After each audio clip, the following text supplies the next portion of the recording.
Kalau untuk persyaratan angkat menjadi seorang notaris itu apa tuh persyaratannya? Emang kenapa Haryo niat jadi notaris? Siapa tahu pengen berhaluan. Ini sebenarnya jabatan yang rangkap, yang boleh oleh undang-undang. Mau dia notaris PPAT, atau hanya notaris, atau hanya PPAT, itu boleh. Kalau di lawyer kan nggak ada masa pensiunnya, lu sampai tua sampai meninggal juga bisa jadi lawyer selagi lu mampu. Gue tahu gimana rasanya. Gue pernah dipasuk ke akte gue, tanda tangan gue, oleh orang oknum staf notaris ya. Kan nggak mungkin legalisasi tapi jual beli narkoba. Oke, iya ya betul Nah, betul.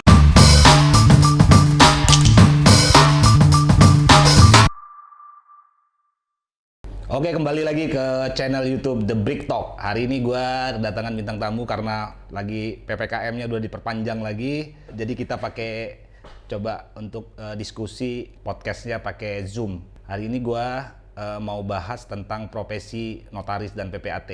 Bintang tamu gue hari ini adalah Pram Budi. Itu di belakang tuh udah kelihatan tuh, notaris dan PPAT. Gimana kabarnya, Pam? Alhamdulillah sehat. Pam, ente kan seorang notaris dan PPAT nih. Mungkin teman-teman The Brick Talk juga pengen tahu nih, apa sih profesi notaris dan PPAT itu? Terutama mengenai syarat untuk diangkat dan menjadi seorang notaris dan PPAT gitu. Jadi kalau notaris ya, kita selesai dulu nih. Notaris sama PPAT, notaris sendiri, PPAT sendiri. Nah, jadi kalau notaris, ya dia pejabat umum juga yang otentik sama. Tapi kalau PPAT, dia lebih ke panahan. Atau ada 8 bidang tuh. 8 bidang, misalnya dia bikin jual beli, dia bikin akte hibah, itu kewenangannya PPAT.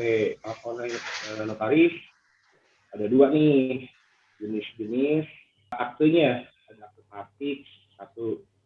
Yang kedua ada akte relas. Oke. Nah, kadang-kadang kalau misalnya teman-teman atau Hari sendiri bikin akte ke depan notaris tuh, di hadapan notaris. Bikin akte perjanjian kawin, sewa menyewa, itu masuknya ke akte praktik. Oh. Nah, kalau akte relas atau akte pejabat, itu kayak berita acara rapat, lalu untuk kebutuhan RUPSPP gitu loh. Terus gitu contohnya aja. Oh. Kalau untuk persyaratan angkat menjadi seorang notaris itu apa tuh persyaratannya? Ini kan mungkin teman-teman juga ada yang pengen tahu nih syaratnya. Kalau advokat kan jelas, kalau di undang-undang advokat ya harus sarjana hukum atau sarjana hukum Islam kan. Kalau notaris sendiri gimana tuh? Emang kenapa Haryo niat jadi notaris? Siapa tahu pengen berhaluan. Jadi gini, pertama syarat-syaratnya diatur sama undang-undang. Di UJN itu undang-undang jabatan notaris diatur pertama dia yang jelas bertakwa lah ya sama Allah Subhanahu wa taala. Yang kedua, dia minimal 27 tahun. Oke, terus Umur 27 tahun. Mau laki-laki mau perempuan sama aja. Di luar itu terserah deh. Lalu yang ketiga, dia lulusan sarjana hukum ya. yes. Dan dia harus menyelesaikan magister kenotariatan. Nah, setelah lulus kuliah, masih ada lagi syarat-syarat lainnya. Ada yang kalau sekarang aturannya dirubah ya. Jadi sebelum ujian kode etik itu harus ALB. Jadi kayak anggota luar biasa. Kalau zaman saya itu anggota luar biasa dulu. Nah, sekarang dibalik. Jadi kode etik dulu. Ujian kode etik, ujian anggota luar biasa, ALB. Setelah itu harus magang di kantor notaris 2 tahun. Dan kantor notarisnya sendiri nggak bisa yang sembarangan, jadi dia harus ada rekomendasi dari organisasi. Jadi tidak semua notaris bisa jadi tempat magang. Nah, lalu dia harus menyelesaikan magang bersama. Ini notaris ya? Yes. Notaris. Itu notaris. Untuk PPAT sendiri, itu sebenarnya maraton ya, jadi bareng-bareng sama notarisnya. Oke. Kita magangnya selama 6 bulan di BPN. Oh. Nah, lalu juga magang di kantor notaris. Jadi bisa bareng-bareng tuh sama syarat notaris tadi kan. Iya, notaris yang ada PPAT juga berarti kan? Kalau dia ikut ujian PPAT. Kan ada beberapa notaris yang nggak ada PPAT itu, Bang. Betul. Jadi kita harus bisa memilah-milah dulu nih antara notaris dan PPAT. Ini sebenarnya jabatan yang rangkap yang boleh oleh undang-undang. Mau dia notaris PPAT atau hanya notaris atau hanya PPAT itu boleh. Kenapa kok ada yang notaris aja atau ada yang PPAT aja? Karena SK-nya berbeda, SK-nya yang satu dari Kemenkumham untuk notaris. Untuk notaris berarti yang mengawasi adalah Kementerian Hukum dan HAM ya, Kemenkumham ya. SK-nya SK dari Menteri Kemenkumham. Kalau untuk sekarang yang PPAT dia SK-nya dari BPN, Kementerian Agraria. Berarti ada dua lembaga pengawas yang berbeda ya. Kalau notaris di bawah Kemenkumham, berarti kalau PPAT di bawah Badan Pertanahan Nasional dan Agraria ya. Ya betul. PPAT itu kan kadang-kadang notaris yang ada jabatan PPAT, kadang-kadang di daerah-daerah itu nggak ada notaris atau PPAT. Nah biasanya yang pembuatan akta, nanti kita bahas lagi yang masalah aktanya, itu biasanya bisa juga kantor camat ya, khusus untuk pembuatan akta-akta yang dibuat oleh PPAT ya. Jadi ada yang namanya PPATS. Jadi ada yang namanya PPATS, pejabat pembuat akte tanah sementara. Dia menangkap jabatan sebagai camat dan dia menjadi PPATS karena jabatannya sebagai camat. Dia bisa membuatkan akte untuk daerah-daerah kayak misalnya di daerah Cianjur misalnya ya. Itu luas banget ya. Sedangkan di kecamatan tersebut belum ada PPAT. Yang notabene si PPAT ini memiliki wilayah jabatan satu kota atau kabupaten. Nah, sebagai penggantinya adalah PPATS sementara itu. PPATS sementara itu dari camat ya? Ya betul. Ada beberapa juga yang di daerah juga PPAT itu mantan pensiunan pegawai BPN. Dia bukan notaris, tapi bisa jabat BPAT juga tuh. Boleh.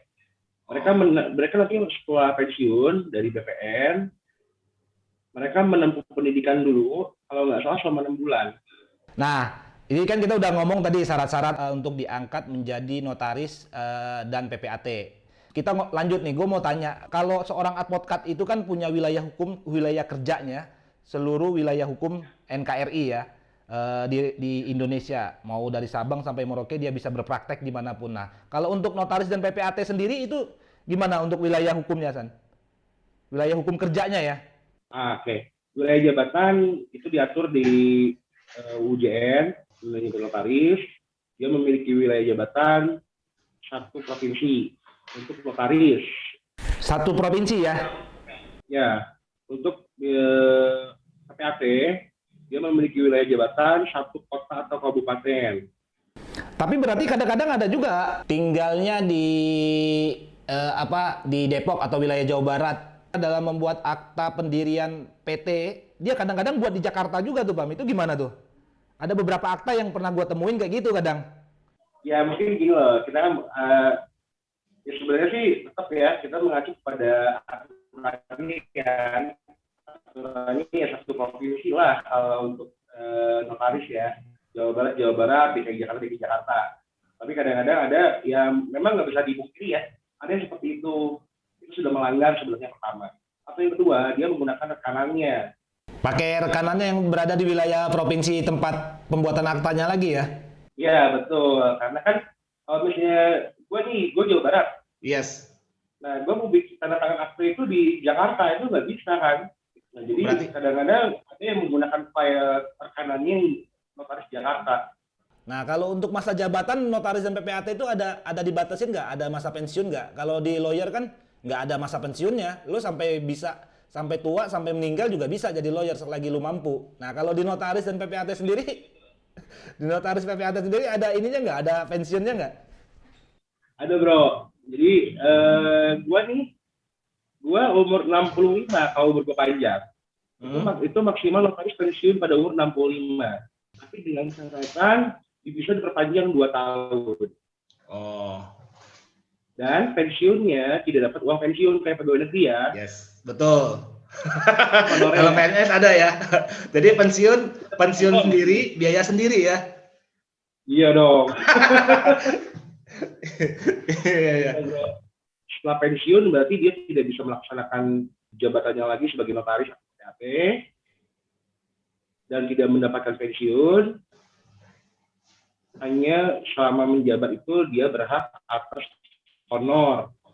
Jadi kalau notaris ada masa pensiun ya, ada di batas umur untuk berpraktek itu dibatasin nih. Ya, ada. Oke, kalau PPAT sendiri gimana, Bang? Sama. Ya, jadi si PPAT ini sebenarnya mengikuti notaris, bro. Oke. Karena si notaris itu, kita kan tidak boleh buka cabang ya. Iya. Kita tidak boleh buka cabang. Jadi kita bukan advokat yang bisa buka di mana aja. Kalau kita nggak boleh. Tetap di wilayah kedudukan. Nah, jadi kalau misalnya saya pertama jadi PPAT di Bogor misalnya nih, nah setelah itu kita dapat zonasi kan? Yes. Terus kita ada zonasinya. Iya. A, B, C, D. Sampai sekarang ini masih udah sampai C deh kalau sekarang. Nah, kalau misalnya saya dapat notarisnya di Cianjur, berarti saya harus sesuai undang-undang, sesuai peraturan, itu si PPAT harus mengikuti si notaris. Oke. Tidak boleh nih si gua PPAT di Bogor gitu kan, notarisnya di Cianjur, berarti kan 2 kantor. Oke. Boleh bro itu. Oh, itu nggak boleh kali itu. Nah, ini gini Bang, kadang-kadang ada notaris, ini masa sehubungan dengan wilayah hukum juga. Notaris itu apakah bisa pindah dari, lu umpamanya dari Cianjur nih, bisa pindah nggak praktek ke Bandung atau ke Jakarta gitu. Kadang-kadang dulu yang gua kenal notaris Bogor, kenapa sekarang pindah ke Jakarta gitu. Itu dimungkinkan nggak? Apa bisa ya? Memang diatur, boleh ada namanya perpindahan notaris. Perpindahan wilayah jabatan ada. Itu diatur di UJN ya. Tapi syarat-syaratnya juga lumayan bro. Nah, dan juga ada PNBP ya di situ ya. Ada pendapatan negara bukan pajak itu. Nominalnya saya nggak tahu deh berapa, karena saya belum ada di Tanpindah sih. Tapi dimungkinkan ya, dimungkinkan, bisa ya? Boleh, tapi step-stepnya itu karena sekarang notaris itu pakai zonasi ya, A, B, C, D, kayak sekolah gitu kan. Yes. Itu terus baru ini kan harus ke D. Oke. Nah, itu nggak bisa langsung ke B bro. Harus ke zona C dulu. Nanti zona C langsung pindah ke B langsung ke A. Jadi bila formasinya ada.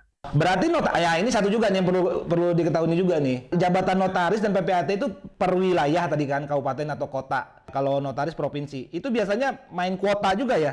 Untuk notaris umpamanya di wilayah Cianjur, ada batasnya nggak? 10 notaris, 100 notaris gitu. Kalau lawyer kan nggak ada. Lo selagi mau praktek di sana, lo tinggal di sana, mau 100, mau 1000, ya nggak apa-apa. Tinggal berkompetisi aja kan antar rekan. Kalau notaris sendiri diatur nggak itu batas-batasan tentang kuota notaris umpamanya Jakarta Selatan atau Cianjur gitu? Ya itu betul. Jadi notaris ini mengikuti kuota yang ada di zonasi tersebut. Oke. Jadi satu zonasi misalnya ada kota A, B, C, D. Nah, ada favorit nih, kota A. Yes. Nah, kota A ini misalnya cuma 10 orang. Ya kan? Terus kota B itu 20, kota C 30, makin banyak. Nah, karena yang favorit ini A, kota A, ya mengikuti gimana kita bisa nggak masuk ke formasi itu. Kalau nggak bisa ya mau nggak mau lu harus ke kota B atau kota C. Gitu. Sedangkan kita dikejar-kejar oleh batas waktu pengangkatan notaris. Ya memang yang favorit kan pasti di Jakarta ya. Iya, Jakarta. Tapi Jakarta senior semua. Tapi iya Jakarta memang. Ya kalau enggak Jawa Barat, Bandung lah ya. Bandung kayak gitu kan. Memang kadang-kadang, tapi kan kalau tahu saya itu kota Bandung itu masuk zona C deh. Oh, masuk zona B ya. Oh. Ya berarti untuk jabatan notaris itu umpamanya Bro Pampam kan di Cianjur, itu ada batasnya juga kan? Notaris yang ada di Cianjur maksimal sekian gitu jumlahnya ya? Dan yang menentukan itu bukan pengurus ya? Bukan organisasi ya? Bukan, jadi yang menentukan udah kementerian. Oh, Kementerian Hukum dan HAM dalam hal ini ya? Ya betul, jadi menurut kementerian ini masih membutuhkan notaris, ya mereka akan membuka pendaftaran formasi, bahasanya formasi ya. Mereka akan membuka formasi, tapi kalau misalnya formasi sudah terpenuhi ya mau nggak mau harus keluar kota. Oke, Pam, lanjut Pam. Ini yang tadi obrolan awal sebenarnya. Ini kadang-kadang kan di masyarakat nggak bisa membedakan mana yang notaris, mana yang PPAT. Tadi lo udah jelasin sebenarnya. Kadang-kadang kan mau buat akta tanah, dia nyebutnya mau ke notaris. Padahal dia mau buat akta jual beli tanah. Nah, tolong jelasin ini aja Pam, produk-produk hukum notaris dan PPAT itu. Oke. Kadang-kadang kan ini apa masyarakat kadang-kadang nggak bisa membedain mana yang buatan akta produknya notaris, mana yang akta buatannya PPAT. Dia taunya notaris saja, gitu. Produk hukumnya lah yang diterbitkan dan dikeluarkan oleh notaris dan PPAT. Produk itu pembuatan akte pendirian PT, CV, dan lain-lain, yayasan. Nah, biasanya ada juga yang berhubungan dengan tanah, bro. Contohnya apa? Perjanjian jual beli. Nah, kenapa sih? Oh, bukannya masuk ke PPAT ya? Karena urusannya tanah. Betul. Kenapa harus notaris dulu? Ingat, ini akte perjanjian jual beli. Jadi si pembeli dan penjual ini berjanji akan melakukan jual beli. Gitu lah, bro. Yes. Biasanya PPJB lah kalau terkenalnya ya. Ya, jadi karena ada suatu hal yang misalnya belum bisa dilaksanakan. Belum terpenuhi ya. Apa? Pajak belum terbayar. Yes. Atau misalnya ada yang saya mau belinya Cicil. pakai termin. Pakai termin cicil, ya. Berarti kalau dalam pembuatan akta tanah yang sehubungan dengan tanah ya, notaris juga bisa kalau dia buatin PPJB, kan biasanya PPJB itu syarat-syarat tertentunya belum terpenuhi untuk melakukan pembuatan akta jual beli. Biasanya pakai PPJB dulu ya. Betul. Kalau notaris kan kita kalau kayak pembuatan akta tadi kata lo bilang kayak pembuatan akta CP, akta pendirian CP, akta pendirian PT, koperasi, badan apa RUPS mungkin juga. Nah, sekarang kan ada juga yang kadang-kadang akta legalisasi bukan akta ya. Kalau akta sama legalisasi, terus kadang ada warmaking itu apa tuh, Bang? Kadang-kadang gini juga di masyarakat dibilang legalisasi, dibilangnya itu akta. Wah, ini akta notaris. Warmaking pun kadang-kadang masyarakat juga ngomongnya ini akta udah disahkan di notaris gitu. Nah, coba minta tolong dijelasin, Pam. Itu biar maksudnya teman-teman The Brick Talk juga tahu. Oh, antara akta, legalisasi, warmaking itu apa gitu. Ya, jadi gini loh. Itu sebenarnya bukan bentuk akta ya. Jadi itu kan sebenarnya bukan produk. Ada produk yang dibuat sama notaris dan ada yang hanya disahkan, bro. Jadi ada yang namanya legalisasi, dan warmaking. Oke. Nah, kalau yang untuk legalisir, itu dia mencocokkan fotokopi dengan aslinya. Jadi si penghadap dia harus bawa berkas aslinya untuk dilegalisir. Nah, lalu ada yang legalisasi. Nah, legalisasi itu sebenarnya sama kayak kita perjanjian jual beli misalnya ya. Yes. Nah, tapi mereka hanya membuat di bawah tangan dan dibuat di hadapan notaris. Nah, jadi bentuknya ya memang perjanjian yang notaril gitu loh. Tapi bukan akte ya. Yes, betul. Jadi diketahui oleh si notaris, dicatatkan oleh notaris, dan mereka semua berhadapan dengan notaris. Ingat loh, berhadapan dengan notaris bukan staffnya, bukan biro jasa, hati-hati karena banyak kejadian. Pada saat nanti ada masalah, mereka pertanggungjawabannya bagaimana? Pertanggungjawaban biro jasa ini bagaimana? Lalu yang ketiga, ada yang namanya warmaking. Jadi si warmaking itu kita notaris hanya mencatatkan dalam satu buku khusus mengenai apa yang mereka perjanjikan atau apa yang mereka buat. Kita mencatatkan, kita warmaking, dan kejadian itu sudah lewat. Jadi misalnya sekarang tanggal berapa? Tanggal 26. 26 ya. Tanggal 26. Nah, hari datang ke saya membawa perjanjian yang dibuat pada tanggal 20. Itu saya tidak bisa legalisasi. Kecuali hari datang ke sini, tanggal 26, dua belah pihak bikin legalisasi. Nah, hari yang sama, itu baru bisa namanya legalisasi. Oh, kalau perjanjian tanggal 20 baru dibawa ke notaris di tanggal 26, itu namanya di warmaking aja ya? Warmaking aja. Dicatatkan di buku khusus notaris. Yes. Oh, benar, ini telah diketahui oleh notaris, tapi bukan dibuat di hadapan notaris loh, gitu. Ya. Jadi notaris hanya mencatatkan saja ya, dari apa yang para pihak daftarkan. Betul. Nah, kadang gue mau nanya nih mengenai akta. Tadi kan lu udah jelasin nih antara akta, legalisasi, legalisir, warmaking. Nah, dari produk-produk hukum yang dikeluarkan dan diterbitkan oleh notaris tadi, bisa nggak lu jelasin kekuatan hukumnya? Ini balik dari sisi notaris maupun dari sisi para pihaknya. Kekuatan hukumnya apa? Kan kita udah tahu kalau jelas kalau akta notaris itu adalah akta otentik. Sebenarnya nggak perlu dibuktikan lagi kalau di pengadilan ya. Kita berbicara di KUH Perdata. Menurut lu sendiri gimana tuh antara akta, legalisasi sama warmaking? Jadi memang aturannya sudah ada untuk legalisasi warmaking itu kan sudah ada aturannya sendiri ya. Nah, dia memang bukan akta otentik, tapi memang disahkan oleh notaris. Yes. Setiap orang boleh-boleh saja membuat perjanjian, bro, ya kan? Ya. Perjanjian jual beli mau di bawah tangan silakan, boleh-boleh aja. Sah-sah juga, iya. Tapi di situ ada disahkan oleh notaris. Yang pertama diketahui si penghadap ini benar menghadap kepada saya, betul. Oke. Tapi itu bukan otentik ya. Iya. Tapi kalau untuk pembuktian, mungkin pembuktian advokat kan kadang-kadang ada yang misalnya dia pembuktian cukup dengan akte di bawah tangan, silakan, gitu kan? Yes. Nggak apa-apa. Kalau ada not advokat yang ini harus berbentuk akte otentik, akte notaris, apalagi namanya RUPS ya. Iya. Banget ya, jadi memang pembuktiannya ya harus akte notarial. Kalau yang kayak tadi legalisasi, war making, ya itu hanya disahkan oleh notaris atau war making dicatatkan di buku notaris bahwa benar para pihak ini menghadap, ya itu aja sih. Pertanggungjawaban notaris sendiri terhadap akta-akta yang dokumen-dokumen legalisasi dan war making itu sebatas apa tuh, Bang? Pertanggungjawabannya? Tanggung jawab kita betul, mereka menghadap kepada saya, mereka membuat legalisasi di depan saya untuk waktu, jam, dan betul di kantor saya gitu. Berarti tidak bertanggung jawab terhadap isi dan ya? Ya, selama tidak melanggar undang-undang ya. Yes. Jadi ini memastikan dulu nih legalisasinya melanggar undang-undang atau tidak, ya. Iya. Namanya hakim juga masih ada yang bawa KUHP. Oke. Notaris juga masih ada yang cari-cari. Ini perlu nggak ya? Gua browsing dulu. Kira-kira melanggar nggak ya dengan undang-undang yang lain, dengan aturan yang lain gitu loh. Jadi kita mengesahkan aja untuk kan nggak mungkin legalisasi tapi jual beli narkoba.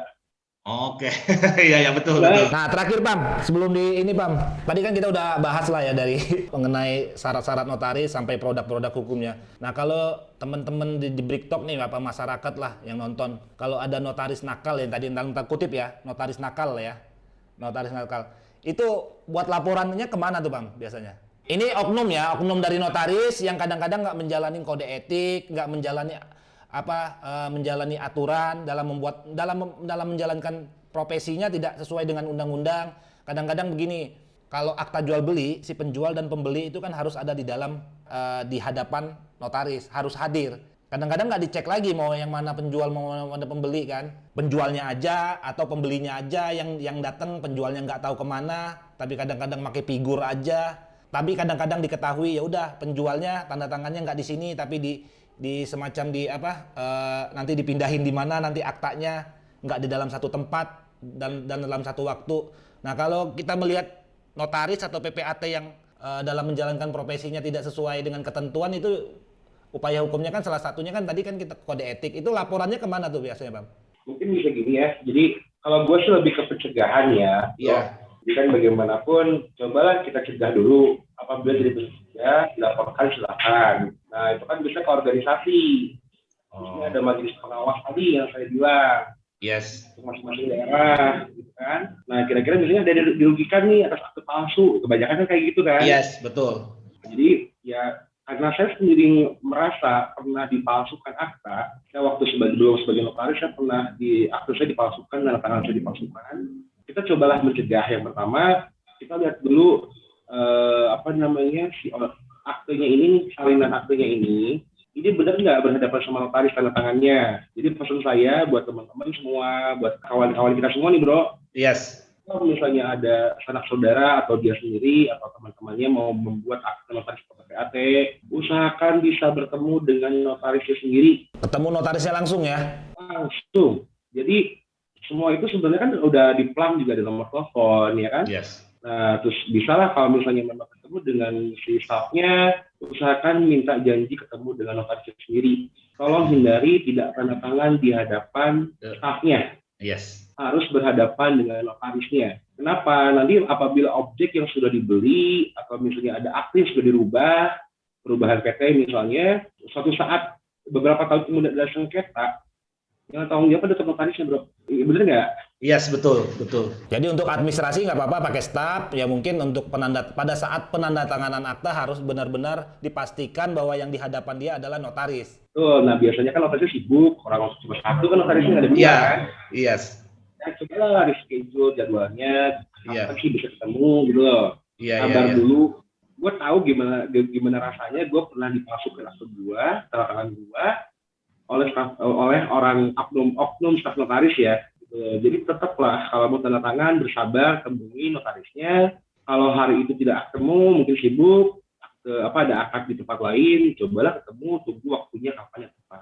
Nah, kadang-kadang juga di prakteknya yang kejadian yang kata lu barusan bilang, kadang-kadang pada saat itu menjadi sengketa, terkadang-kadang menjadi lawyernya menjadi senjata untuk lawyernya. Wah, ini nggak sah, nggak dibuat di hadapan notaris lah dan lain sebagainya. Ya, yang tahu saya kan lawyer itu kan dia membela orang yang dikuasakan untuk membela kepentingan si klien ya. Iya.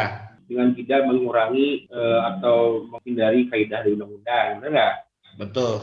Nah, ya juga lawyernya juga cobalah kerjasama, kontak dulu notarisnya, apa benar ini tanda tangan di hadapan atau enggak. Tanda tangan tuh bisa dipalsuin loh bro. Kalau gue ya pakai sidik jari juga. Nah, ini juga penting juga, notaris sekarang udah pintar juga. Waktu pembuatan akta untuk memastikan selain KTP asli dicek, biasanya pakai sidik jari, terus dipoto juga sekarang. Hampir semua pembuatan akta sekarang dipoto semua, satu-satu. Tapi bagus juga, maksudnya untuk dokumentasi juga untuk notarisnya kan. Pada saat kedepannya salah satu pihak menyangkal, wah nggak pernah saya buat lah ini. Bener ada dokumentasinya segala macam kan. Ya, gue juga suka foto-foto sih bro. Iya. Tapi kan ada gini loh, pada saat dia tanda tangan akta itu tidak boleh. UJN sudah mengatur gitu kan. Jadi tidak, maksudnya ya memang harus rahasia. Sifatnya akta itu kan rahasia. Itu akte loh ya. Iya. Tapi kalau gue salaman doang ya, karena ada yang ngatur.